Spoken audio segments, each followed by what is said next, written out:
Siasa gwenge ma Awendo ochako chenro mar chiwo hocho ne rowere e skunde kaluwe koda midhiero mar mohiu.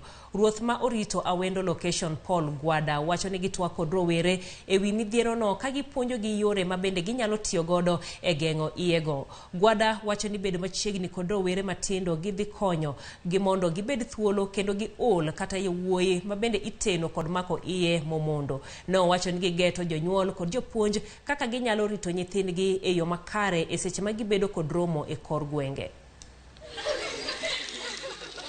Protect and empower adolescents. Nyithindwa gi gin tiere youth age. E youth age kanyo gin gi rwakruok gi, gin gi gige gi ma gidwaro.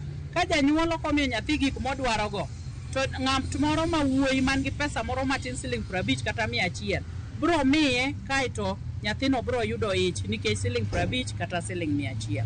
Wakedo gi gine ahinya kendo nitie counseling team ma dhi round school ka school mondo counsel nyithindo mondo puonji kaka ginyalo dak mondo wa avoid mohiu.